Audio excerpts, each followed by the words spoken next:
కృత్రిమ కొరత సృష్టించాలని చూస్తే కఠిన చర్యలు తీసుకుంటామని మంత్రి సీతక్క అన్నారు. అధికారులతో మంత్రి వర్షాలు, వరదల పరిస్థితిపై వీడియో కాన్ఫరెన్స్ నిర్వహించారు.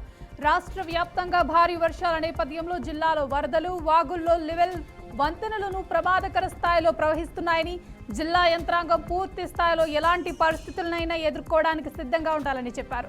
గత సంవత్సరం వరదల కారణంగా ప్రాణ ఆస్తి నష్టం జరిగిందని, ఈసారి ఎలాంటి సంఘటనలు జరగకుండా పోలీస్, రెవెన్యూ, ఇరిగేషన్ అన్ని విభాగాల సిబ్బంది సిద్ధంగా ఉండాలని సూచించారు. ఏలూరు జిల్లా బయ్యనగూడెం సమీపంలో పవర్ గ్రిడ్ వద్ద ఘోర రోడ్డు ప్రమాదం జరిగింది. రోడ్డు పక్కన ఆపి టైర్లు చెక్ చేస్తున్న లారీని వేగంగా వచ్చిన మరో లారీ వెనుక నుంచి ఢీకొట్టింది. ఈ ప్రమాదంలో తొలి లారీ డ్రైవర్, క్లీనర్ అక్కడికక్కడే మృతి చెందారు. పాలకొల్లు నుండి కొబ్బరి బొండాలు లోడుతో వస్తున్న లారీ టైర్లు చెక్ చేస్తుండగా కర్ణాటక నుండి హైదరాబాద్ వైపు వెళ్తున్న లారీ ఢీకొట్టినట్టు తెలుస్తోంది. ప్రమాద స్థలాన్ని పోలీసులు పరిశీలిస్తున్నారు. కేసు నమోదు చేసి దర్యాప్తు చేస్తున్నారు. పార్వతీపురం మన్యం జిల్లా అన్నవరం గ్రామంలో విషాద ఘటన చోటు చేసుకుంది. కుటుంబ సభ్యులను చూసేందుకు వచ్చిన ఓ యువకుడు నాగవలి నదిలో స్నానం చేస్తుండగా గల్లంతయ్యాడు. స్థానికులు స్పందించి మృతదేహాన్ని వెలికితీశారు. సమాచారం అందుకున్న పోలీసులు కేసు నమోదు చేసి దర్యాప్తు ప్రారంభించారు. మృతదేహాన్ని పోస్టుమార్టం నిమిత్తం ఆసుపత్రికి తరలించారు. ఆంధ్రప్రదేశ్ నుండి అక్రమంగా ఇసుకను తరలిస్తున్న టిప్పర్ను ఖమ్మం జిల్లా సత్తుపల్లిలో టాస్క్ ఫోర్స్ పోలీసులు పట్టుకున్నారు. ప్రతినిత్యం సరిహద్దు ప్రాంతం నుండి ఇసుక తరలింపు జరుగుతుండటంతో నిఘా పెట్టిన అధికారులు ప్రధాన రహదారిపై దాడి నిర్వహించారు. పట్టుబడ్డ లారీని పోలీస్ స్టేషన్కు తరలించి డ్రైవర్ను అదుపులోకి తీసుకుని కేసు నమోదు చేశారు. ఇలాంటి అక్రమాలకు అండగా ఉన్న వారిపై కఠిన చర్యలు తీసుకుంటామని పోలీసులు హెచ్చరించారు. మహబూబాబాద్ జిల్లా భయారం మండలం జగతారావుపేట గ్రామంలో ఘోర విషాదం చోటు చేసుకుంది. ఆరు బయట ఆటలాడుతూ వెళ్లిన ఇద్దరు చిన్నారులు ఇందిరమ్మ ఇళ్ల కోసం తవ్విన గుంతలో పడి ప్రమాదానికి గురయ్యారు. గుంతలో పడిన చిన్నారులు వంగ్డోత్ చక్రి, తేజ్వత్ బుజ్జిగా స్థానికులు గుర్తించారు. విషయం గమనించిన కుటుంబ సభ్యులు చిన్నారులను బయటికి తీసి మహబూబాబాద్ జిల్లా ఆసుపత్రికి తరలించారు. ఆసుపత్రిలో చికిత్స పొందుతూ చక్రి మృతి చెందగా బుజ్జి ఆరోగ్యం క్షేమంగా ఉన్నట్లు వైద్యులు స్పష్టం చేశారు. ఈ ఘటనపై కేసు నమోదు చేసి దర్యాప్తు చేస్తున్నట్లు పోలీసులు తెలిపారు. ప్రకాశం జిల్లా ఒంగోలు నగరంలో శ్రీ సుబ్రహ్మణ్యేశ్వర స్వామి ఆలయంలో ఆది నెల ఆదికృతిక వేల్కావడి మహోత్సవాలు శాస్త్రోక్తంగా నిర్వహించారు. తమిళ సంప్రదాయంలో భక్తులు శూలాలు గుచ్చుకుని మొక్కులు చెల్లించారు. కేశవస్వామిపేట శ్రీ కాశీ విశ్వేశ్వర ఆలయంలో ప్రారంభమైన దీక్షా కార్యక్రమం మేళ తాళాలతో స్కందగిరిలో స్వామివారి ఆలయంలో ముగిసింది. భక్తుల కోసం అన్నదానం నిర్వహించారు. ఈ కార్యక్రమానికి భీమరాజువారి వీధి భక్త బృందం పర్యవేక్షించింది. పశ్చిమ గోదావరి జిల్లా పాలకొల్లో పిచ్చి కుక్కలు స్వైర వ్యవహారం చేస్తున్నాయి. మెయిన్ రోడ్డుపై తిరుగుతూ 28 మందిని విరుచుకుపడింది పిచ్చి కుక్క. ఈ ఘటనలో గాయపడ్డ బాధితులు ఆసుపత్రిలో చికిత్స పొందుతున్నారు. మున్సిపల్ అధికారులు వెంటనే చర్యలు తీసుకుని పిచ్చి కుక్కను బంధించినట్లు సమాచారం. బాధితులకు మెరుగైన వైద్యం అందిస్తున్నట్లు ఆసుపత్రి డాక్టర్ సుష్మా వెల్లడించారు. ఇలాంటి ఘటనలు పునరావృతం కాకుండా ముందస్తు జాగ్రత్తలు తీసుకునే ఆవశ్యకత ఉన్నదని స్పష్టం చేశారు.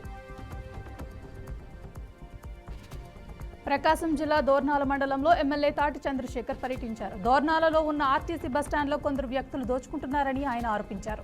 ఈ ఆర్టీసీ బస్టాండ్ స్థలాన్ని కూటమి ప్రభుత్వ నాయకుల అండదండలతోటి భూ కబ్జా జరుగుతుందన్నారు. వైఎస్ఆర్సీపీ గవర్నమెంట్లో ఆర్ఎండ్బి వాళ్ళ దగ్గర స్థలాన్ని కొనుగోలు చేసి ఆర్టీసీకి బదిలీ ఇచ్చామని చెప్పారు. కూటమి నాయకుల పద్ధతి మార్చుకోకపోతే ఖబర్దార్ అంటూ ఎమ్మెల్యే చంద్రశేఖర్ హెచ్చరించారు. గత బీఆర్ఎస్ ప్రభుత్వం 10 సంవత్సరాల పాలనలో యాదగిరిగుట్ట కొండ కింద ఎలాంటి అభివృద్ధి చేయలేదని ప్రభుత్వ ఆలేరు ఎమ్మెల్యే బీర్ల ఐలయ్య అన్నారు. యాదగిరిగుట్ట నుండి పాతగుట్ట వరకు నిర్మించనున్న బీటీ రోడ్ పనులను పూజ చేసి ప్రారంభించారు. 2 నెలల్లో నాణ్యమైన రోడ్డును పూర్తి చేస్తామన్నారు. కాంగ్రెస్ ప్రభుత్వం వచ్చాక యాదగిరిగుట్టను అన్ని విధాలుగా అభివృద్ధి చేస్తామని తెలిపారు. యాదగిరిగుట్టలో మెడికల్ కాలేజ్, వేద పాఠశాల నిర్మిస్తామన్నారు.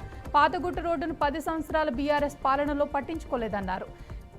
2 నెలల్లో పూర్తి చేసి ప్రజల ఇబ్బందులు తొలగిస్తామని తెలియజేశారు. వైసీపీ అధినేత జగన్ పై మంత్రి నారా లోకేష్ తీవ్ర స్థాయిలో విమర్శలు గుప్పించారు.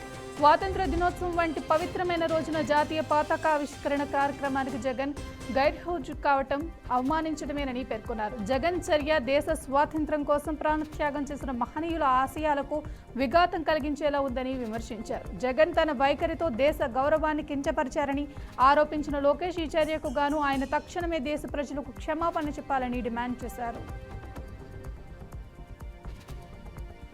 ఏ విషయమైనా కుండబద్దలు కొట్టినట్లు మాట్లాడటం కంగనా రనౌత్ స్టైల్. వ్యక్తిగత విషయాలతో పాటు సినీ పరిశ్రమ దేశంలో జరుగుతున్న ఘటనలపై తరచూ స్పందిస్తూ ఉంటుంది. తాజాగా సినిమా సెట్లలో నటీమణుల పట్ల ఇతరులు వ్యవహరించే తీరుపై ఘాటుగా స్పందించింది. పరిశ్రమలోని చాలా మంది నటులు హీరోయిన్ల పట్ల అసభ్యంగా ప్రవర్తిస్తున్నారని, అలాంటి అనుభవాలు తనకు ఇబ్బంది కలిగించాయని చెప్పుకొచ్చింది. హిందీలో ప్రసారమైన బిగ్ బాస్ ఓటీటీ సీజన్ 2 విజేత ప్రముఖ social media influencer Elvish Yadav ఇంటిపై గుర్తు తెలియని దుండగులు కాల్పులు జరిపారు. గురుగ్రామ్లోని అతడి ఇంటి వద్దకు ముగ్గురు గుర్తు తెలియని దుండగులు బైక్పై వచ్చారు. కాసేపు అక్కడే తచ్చాడి ఎల్విష్ నివాసంపై 12 రౌండ్ల కాల్పులు జరిపి పారిపోయారు. సమాచారం అందుకున్న పోలీసులు ఘటనా స్థలానికి చేరుకుని ఫోరెక్స్ బృందాల సహాయంతో తనిఖీలు చేశారు. పాకిస్తాన్ తదుపరి అధ్యక్షుడిగా ఆర్మీ చీఫ్ అసీం మునీర్ బాధ్యతలు చేపట్టనున్నారని జోరుగా ప్రచారం జరుగుతోంది. ప్రస్తుతం ఆ పదవిలో కొనసాగుతున్న ఆసిఫ్ అలీ జర్దారీని తొలగిస్తారని, ఆయన స్థానంలో మునీర్ నియమితులవుతారని గత కొంతకాలంగా వార్తలు వెలువడుతున్నాయి. దీనిపై తాజాగా మునీర్ స్పందించారు. అవన్నీ వట్టి పుకార్లేనని కొట్టిపడేశారు. పాక్ నాయకత్వంలో ఎలాంటి మార్పులు జరిగే అవకాశం లేదన్నారు. అధ్యక్షుడు జర్దారీకి తొలగింపు గురించి వస్తున్నవన్నీ గాలి వార్తలేనని స్పష్టం చేశారు. రష్యా ఉక్రెయిన్ మధ్య యుద్ధం ముగించినప్పుడు రష్యా అధ్యక్షుడు పుతిన్, అమెరికా అధ్యక్షుడు డొనాల్డ్ ట్రంప్ మధ్య తాజాగా 3 గంటల పాటు చర్చలు జరిగాయి. చర్చల అనంతరం మీడియా సమావేశంలో రష్యా అధ్యక్షుడు పుతిన్ ఆంగ్లంలో మాట్లాడి అందరినీ ఆశ్చర్యానికి గురిచేశారు.